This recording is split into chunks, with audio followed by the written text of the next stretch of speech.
Hello friends, welcome to another Vita Artist Fun Time Friday with Auntie Lara and Binta and Bayo. So we'll be finishing chapter 4 today and hopefully we'll get to find out just who it is that has been stealing from the children. It's the boys, said Chidima. It has to be. Your bike is just behind them. How else did it disappear? It couldn't have fallen out.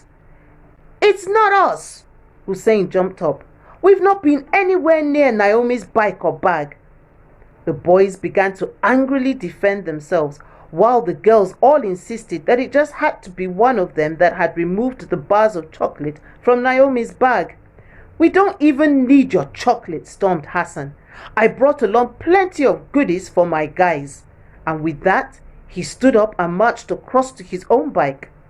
Unstrapping his backpack, he opened it, but then gasped out loud. Hey! He exclaimed. Who has taken the popcorn and apples I had in here? You had popcorn and apples in your bag? Binta asked. Yes, enough for everyone for that matter.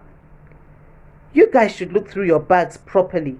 What is going on here? Binta and everyone else were very puzzled. It's all gone, Hassan said, having looked through his bag again. My stuff too, said Naomi. Uh-oh, said Binta from her bike where she had gone to look in her own bag. Mum gave me cupcakes for all of us. I was keeping them for later on. And they're gone, Bayo whined. He loved his mum's cupcakes. There's just 2 left, Binta replied. Mum had given me 7, 1 for each of us. The group of friends stood in silence for a few minutes, looking at one another completely baffled. They had not known each other long, but they did know that none of them would steal. This was indeed a mystery. Who, they were all wondering, was stealing from them? This was really strange. Hassan, Naomi and Binta all had things taken from their bags. Hussein, Chidima, Sarah and Bayo quickly checked their bags too, but discovered that nothing was missing from them.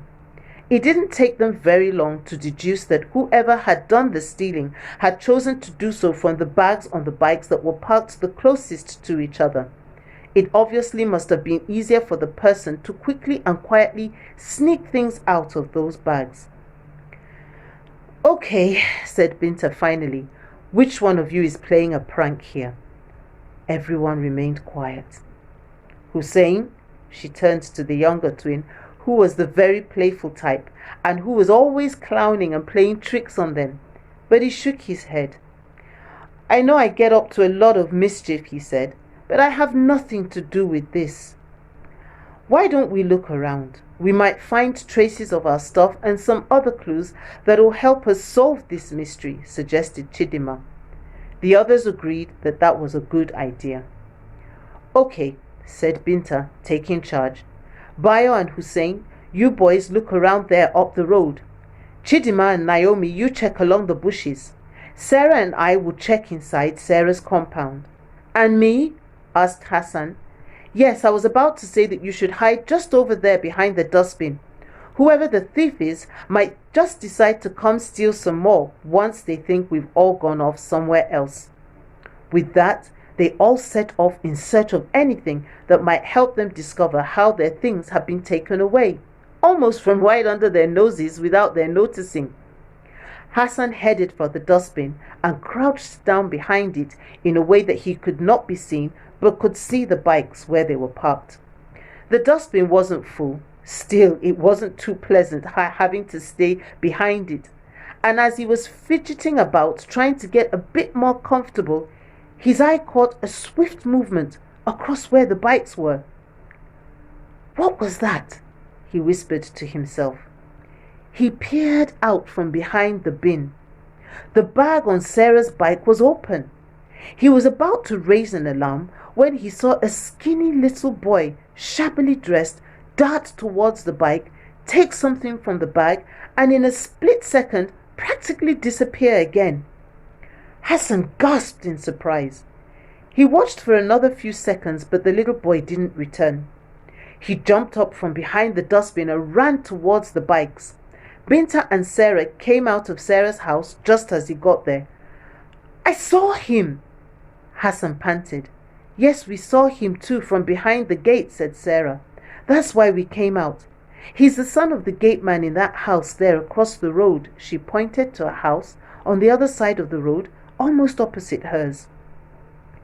They realized that it would have been very easy for the lad to sneak over to their bikes from there and steal without being noticed, since they had been backing their bikes and had been busy talking and so on. Moreover, he was so small and obviously very nimble. The others had now joined them. Hassan told them what they had discovered, and they resolved to find the little boy. They all crossed the road and walked up to the gate. Sarah made to knock. No, don't do that, whispered Binta. It might alert him and he'll run away. So as quietly as they could, the friends pushed the gate open. They didn't have to look very far. To the left of the gate, by the side of the gateman's room, they saw the little boy and 3 other little children, also looking rather tattered.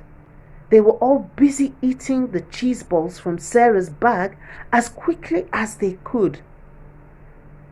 So the children have found who has been stealing from them. I wonder what they're going to do about it.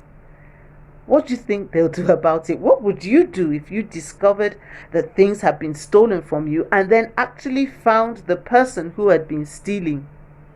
Well, next week we'll find out just exactly what Binta and Bayo and their friends are going to do about this.